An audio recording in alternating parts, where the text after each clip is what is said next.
Om Shanti. Good morning आप सभी को और अग्रिम होलिकोत्सव की आप सभी को हार्दिक शुभकामनाएं स्वीकार हों अपने सेवा साथी सेवाधारी सेवक की तरफ से।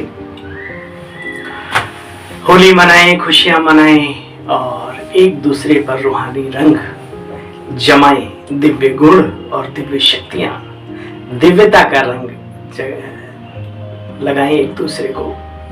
एक ऐसा रंग जो जीवन को खुशियों से रंगीन कर दे। यही है सच्ची होली मनाना। होली के बहुत सारे अर्थ बाबा ने हमें बताए हैं, उनको भी बीच बीच में होली मनाते समय रिवाइज करते रहें। जीवन में बीच बीच में जब भी आप रिवाइज करेंगे आपको वही खुशबू होली की उस समय पे आने लगेगी। एक दिन ही क्यों, 2 दिन ही क्यों, है ना, हर पल हर घड़ी होली रहना है और होली मनानी है और बीती को बीती कर बिंदी लगानी है। तो चलिए आप सभी को अग्रिम बधाई हो, शुभकामनाएं ढेर सारी इसी वे मुरली दर्शन चैनल की ओर से और अपने इस भाई की ओर से भी। आइए चलते हैं, बाबा जो हमें होली बनाने आया है और उस होली कैसे बनाता है, हमें होली दुनिया में कैसे ले जाता है, यहाँ संस्कार हमारे होली के कैसे डालता है, वो सुनते हैं। ज्ञान मुरली ज्ञान के माध्यम से बाबा ने परसों कहा था, बच्चे देखो मैं ज्ञान के द्वारा ही ये कार्य करता हूं, जो ज्ञान को सीखे वो आगे बढ़े। तो चलिए समय को ना ज्यादा जाया करते हुए खास मुद्दे की बात से 7 मार्च 2023 के महावाक्यों का सार है, साकार मुरली है ये। मीठे बच्चे विजयी रत्न बनने के लिए जीते जी मरकर देही अभिमानी बन बाप के गले का हार बनने का बच्चे पुरुषार्थ करो। दुनिया में भी एक बहुत अच्छी कहावत है,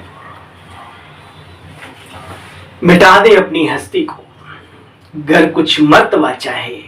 क्यों?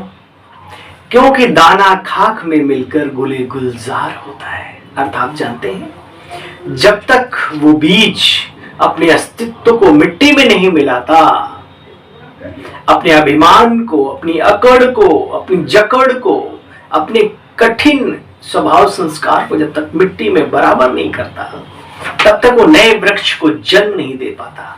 अब किसी भी महान व्यक्ति आधार स्तंभ, चाहे वो धर्मों के हों, चाहे देश की आजादी के लिए जो भी हो, आज वो नींव बन करके हम सबको उन्होंने खड़ा किया है। तो बाबा भी आज हमें यही सिखा रहे, बच्चे मीठे बच्चे विजयी रत्न बनने के लिए जीते जी मरकर देही अभिमानी बन बाप के गले का हार बनने का पुरुषार्थ करो। जीते जी मरकर, मरने के बाद तो दुनिया निकल ही जाती है। हाँ, यहाँ हम दुनिया में रहते हुए भी ऐसा महसूस हो दुनिया हमारी नहीं है, हम इस दुनिया से, पुरानी दुनिया से मर चुके हैं। देही अभिमानी स्थिति देखो फटाफट आ जाएगी। मीठे बच्चे विजयी रत्न बनने के लिए जीते जी मरकर देही अभिमानी बन बाप के गले का हार बनने का पुरुषार्थ करो।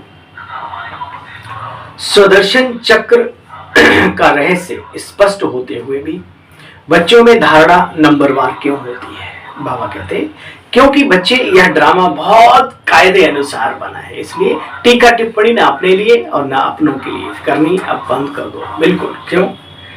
बाबा ने कहा क्योंकि यह ड्रामा का रहस्य, ड्रामा बहुत कायदे अनुसार बना हुआ है। ब्राह्मण ही 84 जन्मों को समझकर याद कर सकते हैं, लेकिन माया ब्राह्मणों को याद करने में विघ्न डालती, बाकी नहीं। सेवा करोगे कोई विघ्न नहीं मतलब, लेकिन जैसे योग के लिए संकल्प करोगे कोई व्यक्ति आ जाएगा, अपना मन करेगा चलो 10 मिनट बात कर लेते हैं, चलो कर तो लिया ना, अब सुबह तो किया ही था, आधी आधी आधी, ये माया भी है, जबकि योग ही हमारा मुख्य है। बाबा कहते हैं ब्राह्मणों को माया याद में विघ्न डालती है। घड़ी घड़ी ईश्वरीय सत्ता से जो हमारा लिंक जोड़ता है मन और बुद्धि का, वो तोड़ देती है। अगर एक समान सभी बाबा के बच्चों को धारणा हो जावे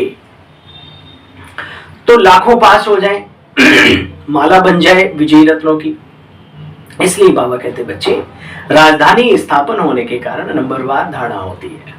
भाई सारे राजा तो नहीं बनेंगे ना, उसमें प्रजा भी चाहिए, सेठ साहूकार भी चाहिए और मनोरंजन करने वाले भी चाहिए, है ना, हर तरीके के लोग चाहिए। तो इसलिए शोभा है, इस हाथ में शोभा है। अगर विचार करो ये चारों उंगलियां एक समान काट के पांचों कर दी जाए तो कैसा अजीब सा लगेगा। तो ये जो भी है, जैसा भी है, हर चीज का मूल्य है, वैल्यू है और मूल्यवान है पूरा पंजा। इसी तरीके से दुनिया में बाबा कहते हैं राजा भी बनेंगे, राज्य घराने के भी बनेंगे, साहूकार भी बनेंगे, फिर वगैरह वगैरह बहुत कुछ। इसलिए नंबरवार यहाँ संगम पर उन्हें धारणा भी वैसी होती, ज्ञान भी उनको उतना ही समझ में आता है, ज्यादा नहीं समझ में आता। गीत बजा है मरना तेरी गली में और जीना तेरी गली में, जिंदगी की सारी हसरतें लुटाना तेरी गली में। जब तेरी गली में ही आए गए तो फिर अब क्या चाहिए, विचार करो।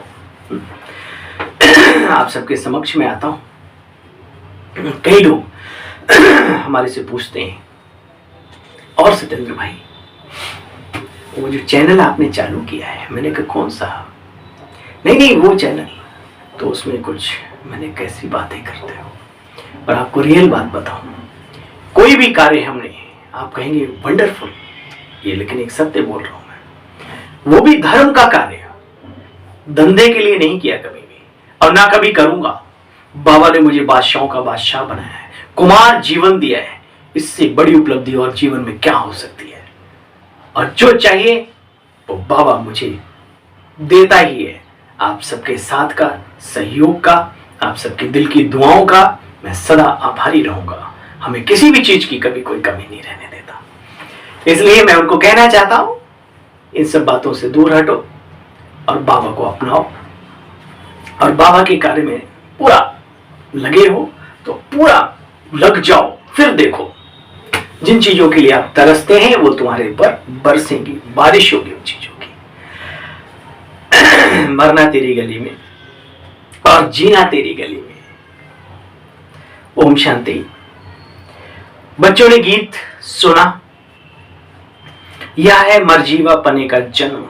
मनुष्य जब शरीर छोड़ते हैं तो दुनिया ही जैसी कि उनके लिए मिट जाती है बच्चे, आत्मा अलग हो जाती है।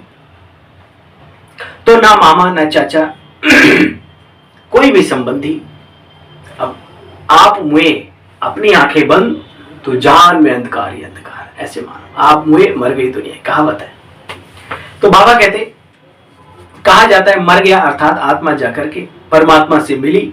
अब वास्तव में तुम बच्चे इन बातों को जानते हो, आत्मा कोई परमात्मा में मिलती नहीं। आत्मा का अपना अस्तित्व है, ईश्वरीय सत्ता का अपना अजर अमर अविनाशी है। वो भी लब में लीन होती है, लेकिन उसमें कोई चीनी नहीं है। आत्मा जो घुल जाए, पानी में मिक्स हो जाए, शरबत बन जाए, गलती मत करना। आत्मा, परमात्मा और ये सृष्टि, प्रकृति जिसको कहते हैं, ये तीनों ही अजर अमर अविनाशी सत्ता, इमॉर्टल है। बाबा कहते हैं बच्चे तुम जानते हो आत्मा शरीर छोड़ती है, पुनर्जन्म लेती है।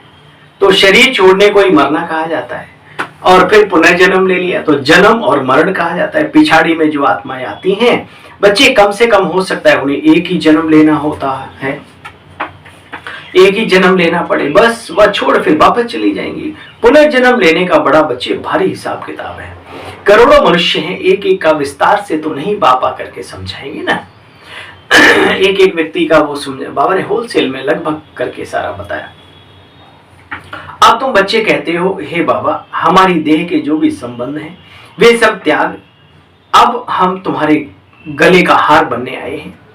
अर्थात हे प्रभु, हे मीठे शिव बाबा, हे मेरे प्रियतम, आपका जीते जी मरने आए हैं, आपके ऊपर बलिहार जाने आए हैं।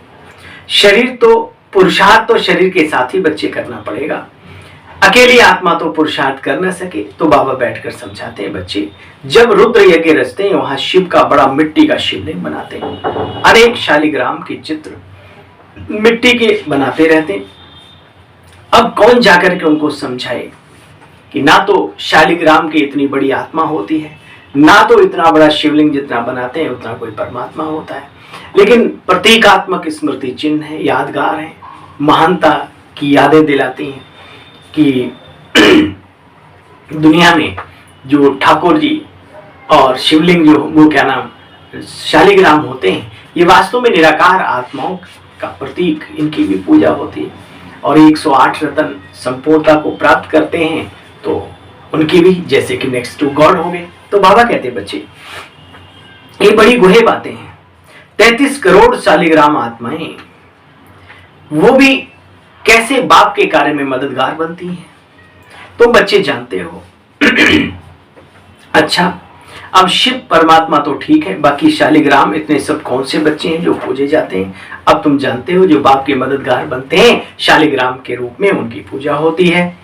देखो बच्चे, मम्मा भी कितनी मददगार है 108 रत्नों में। मम्मा भी देखो कितनी जबरदस्त रत्न है, कितनी पूजी जाती है। माता शेर के कई रूपों में मातेश्वरी जगदम्बा की पूजा होती है और मातेश्वरी जगदम्बा तो कमाल है। और बाकी हमारी जो दादियां हैं वो भी कम नहीं, वो भी कितनी दिव्य शक्तियां हैं। शिव के साथ इन शक्तियों ने अपनी पूरी ताकत लगा दी, पूरा जीवन लगा दिया, तो गायन और पूजन योग्य तो बनेंगे ना। बाबा कहते हैं बच्चे कितनी जबरदस्त पूजा होती है मम्मा की। अब तुम बच्चों को देही अभिमानी जरूर बनना चाहिए। जन्म जन्मांतर तुम देह अभिमानी बनते आए हो। कोई भी मनुष्य ऐसे नहीं कहेगा कि मैं आत्मा परमपिता परमात्मा की संतान हूं, सिवाय तुम बीके के। अभी तो कुछ ऐसे भी लोग निकल गए जो बीके कहलाते हैं, अपने को कुछ और भी कहलाते हैं। वो भी शायद कहते हैं भगवान की संतान है। दुनिया में भी कुछ लोग इस बात को मानते हैं, परंतु जानते नहीं कि वो संतान कैसे हैं। अगर संतान है तो वर्षे का हक में मिलना चाहिए। ईश्वरीय सत्ता का वर्षा क्या है, इन सब चीजों की उन्हें नॉलेज नहीं। बाबा कहते बच्चे देखो, जीते जी मरकर कई बच्चे कहते हैं हम आपके गले का हार जरूर बनेंगे। प्रजापिता ब्रह्मा है मुख्य, जीते जी मरने वालों में, गले का हार बनने वालों में। इनको आदम आदिदेव महावीर भी कहते हैं। अब बच्चे ये है बड़ी गुहे बातें, एक का ही कितना ये रूप में यादगार बना हुआ है। तुम समझते भी हो हम आत्माएं परमपिता परमात्मा की संतान हैं। बाबा ने कहा तुम समझते भी हो हम किसकी संतान है। हम आत्माएं परमपिता परमात्मा की संतान है। ये मनुष्य सृष्टि का सिजरा कितना बड़ा है सो तुम जानते हो। बाबा बार बार कहते तुम जानते भी कहां से हो। शिव बाबा ने इन ब्रह्मा द्वारा हमें समझाया है। मैं इनके द्वारा आकर के तुम बच्चों को एडॉप्ट करता हूं तो तुम पुरानी दुनिया से जीते जी मरते हो। वह जो एडॉप्ट करते हैं वह धन के लिए करते हैं। बाप एडॉप्ट करते हैं स्वर्ग का वर्षा देने के लिए, लायक बनाते हैं। दुनिया में भी एडॉप्टेड चिल्ड्रन होते हैं। बड़ा आदमी गरीबों के बच्चे को ले लेता है और बाबा यहाँ पर सतयुग का बादशाह बनाने के लिए, सतयुगी दुनिया के लायक बनाने के लिए हमें अपना बनाता है। देखो बच्चे, गृहस्थ व्यवहार में रहते पवित्र बन बाप का नाम बाला करना है। अब तुम आत्माओं को पवित्र बाप आकर के बनाते हैं, आत्मा की मैल निकालते हैं। तुमको ज्ञान का तीसरा नेत्र भी मिला है। उन्होंने फिर तीसरी की कथा बैठकर बनाई है। ज्ञान का तीसरा नेत्र मिला, त्रिनेत्री कहलाए, तो तीसरी की कथा है वहां। देखो वास्तव में यहाँ की बात है। तुमको ब्रह्मांड से लेकर सारे सृष्टि के आदि मध्य अंत का समाचार मिल जाता है बच्चे। एक ही बार बाप आकर के समझाते हैं। फिर भी एक कायदा है। क्या कायदा है? एक हफ्ता तो अच्छी रीति समझना पड़े, अर्थात राजयोग का साप्ताहिक पाठ्यक्रम, साप्ताहिक कोर्स करना पड़े। एक एक बात को जो बेसिक नॉलेज है उसको समझना पड़े। आ से आत्मा क्या है, पा से परमात्मा क्या है, बा से बाबा शब्द जो बोलते हैं वो कैसे हमारे हैं, उनके साथ संबंध क्या है जिसको हम राजयोग कहते हैं, है ना, आदि आदि। तो बाबा कहते हैं बच्चे कायदा है एक हफ्ता तो अच्छी रीति समझना पड़े। कोई बहुत वेद शास्त्र आदि पढ़ते हैं फिर शरीर छोड़कर चले जाते हैं, तो उनके संस्कारों के अनुसार उनको जन्म मिलता है। फिर बचपन में ही वो चीजें कभी देखी नहीं सुनी नहीं, फिर भी व्यक्ति ओरली बोलने लगता है। कारण क्योंकि पूर्व जन्म में वो इतना प्रचंड विद्वान रहा है शास्त्रों का, तो अभी उसे ज्यादा मेहनत नहीं करनी पड़ती। तो बाबा कहते हैं तुम बच्चे इन बातों को जानते हो, जन्म ले, कई पवित्र बनने के लिए संन्यास कर लेते हैं क्योंकि अपवित्रता उन्हें अच्छी नहीं लगती, पूर्व जन्म से ही उनके संस्कार हैं। तो यहाँ अब जन्म तो लेना पड़ेगा और बचपन से ही अपने सन्यासी वाले संस्कार धारण कर लेते हैं। तो तुम बच्चे जानते हो कैसे संस्कारों के आधार पर जन्म होता है। बाबा बैठ समझाते, उत्तम ते उत्तम बाप है जिसके तुम बच्चे बने हो, ये स्कूल है, रोजाना नई नई बातें निकलती रहती हैं। कहते हैं आज गुहे ते गुहे रहस्य समझाता हूँ। अच्छा नहीं सुनेंगे बच्चे तो तुम्हें फिर धारणा कैसी होगी। देखो बाबा रोज कहते हैं बच्चे मुरली नहीं सुनेंगे, ज्ञान को सुनेंगे ही नहीं तो समझेंगे कैसे, और सुनेंगे समझेंगे नहीं तो जीवन में धारणा कैसे कर पाएंगे, वायरे के पार ही रह जाएंगे, बुद्धू के बुद्धू। बाबा के भी बने लेकिन चलो उसमें भी ठीक है, फिर आगे रोल तुम्हारा कम है, यही सोच के दिल को तसल्ली करनी पड़ती है। बाबा कहते देखो बच्चे नई नई बातें निकलती हैं, नहीं सुनेंगे तो धारणा कैसे होगी। अब बाप समझाते तुम मेरे बने हो तो क्या करो, शरीर का भान छोड़ो, बाबा के बने हैं, बाबा तो निराकार है, तो उसके जैसे ही बाबा कहता है निराकारी स्थिति में रहो। बच्चे शरीर का भान छोड़ो, मैं गाइड हूं, वापस लेने आया हूं। तुम पांडव संप्रदाय हो, वहां जिस्मानी पंडित दिखाते हैं, तुम बच्चे रूहानी पंडित हो। बाबा नशा चढ़ा रहा है, कौन है हम, रूहानी पंडित। वह जिस्मानी यात्रा पर ले जाते हैं, तुम सीधा ईश्वरीय सत्ता के साथ मनुष्य आत्माओं को कनेक्ट करते हो। उन्होंने तो हथियार दे दिए हैं, युद्ध के मैदान में दिखाया है। तुम बच्चों में अभी ताकत चाहिए, बहुत होते जाएंगे फिर तुम्हारी ताकत बढ़ती जाएगी। ताकत माना वो वाली नहीं, शरीर की स्वस्थ है वो रहना वो अलग बात है, लेकिन कोई लड़ाई झगड़े वाली ताकत नहीं, हाँ आध्यात्मिक ताकत। तो बाबा ने कहा धीरे धीरे बढ़ते जाएंगे तो आपका नाम वाला हो जाएगा, सेवाएं भी सहज होती चली जाएंगी। देखो बच्चे बहुत होते जाएंगे फिर तुम्हारी ताकत बढ़ती जाएगी। तो बाप बैठ समझाते मैंने तुमको खुद गोद लिया है इन ब्रह्मा के द्वारा। इस ब्रह्मा के द्वारा, ये बड़ी वंडरफुल बात है। तुम जानते हो शिव बाबा के हम बने, तो देह भान तो छोड़ना पड़े बच्चे, अपने को आत्मा शरीर समझना ये है थोड़ा डिफिकल्ट, मेहनत का काम है। इसको कहा जाता है राजयोग का ज्ञान। अब मेहनत नहीं करेंगे तो फिर प्राप्ति का, बिना मेहनत के तो पानी के अंदर ही घूट नहीं जाता, लेकिन है ये मेहनत का काम। अगर सहज हो सरल हो तो सारी कर लें फटाफट। 2 अक्षर इसको कहा जाता है ज्ञान राजयोग, दोनों अक्षर आते हैं ज्ञान भी योग भी। मनुष्य जब मरते हैं तो उनको कहते हैं राम राम कहो। बाबा कहते हैं बच्चे मरना तो सभी को है इस दुनिया में, नहीं बाबा उस सीन को क्रिएट करवाता है कि देखो आखिर लास्ट में बोलते ना राम राम को, अब उसने कभी आदत डाली नहीं तो अंत में राम राम कैसे याद करेगा। परंतु माया घड़ी घड़ी बच्चों को भी बुद्धि उड़ा देती है, बिगड़ डालती है, बाबा को याद नहीं करने देती। अगर ऐसा हो कि माया ना हो बीच में तो फिर तो लाखों करोड़ों हो जाए बच्चे। ये वंडरफुल राज है कि भाई जब किंगडम बन रही है तो उसमें एक जैसे सारे तो होंगे नहीं। ये वंडरफुल राज है बच्चे। सतयुग में श्री लक्ष्मी और श्री नारायण का राज्य आया, तो आया कहां से, कलयुग में राजा ही तो है नहीं।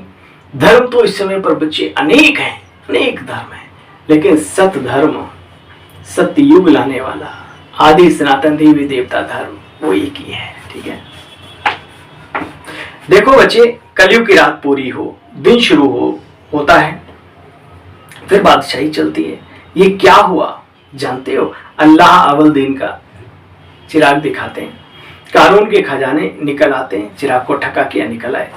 तुम सेकंड में दिव्य दृष्टि से बैकुंठ में चले जाते हो। वहां क्या खाना क्या पीना बाबा कहते हैं सेकंड में बुद्धि बाबा खींच लेता है। सबका सौभाग्य नहीं होता, लेकिन जिनका होता है वो तो सौभाग्यशाली है।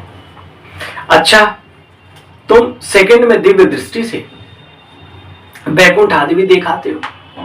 नहीं, ध्यान ही जाती। बाबा पूछते बच्चे क्या देखा, बाबा ये देखा ये देखा। अच्छा, मुरली पूरी हुई। बाबा की मुरली का सार छोटा सा, माता पिता बाप दादा सच्चे, माता पिता बाप दादा बच्चे सारी फैमिली इकट्ठी बैठी है।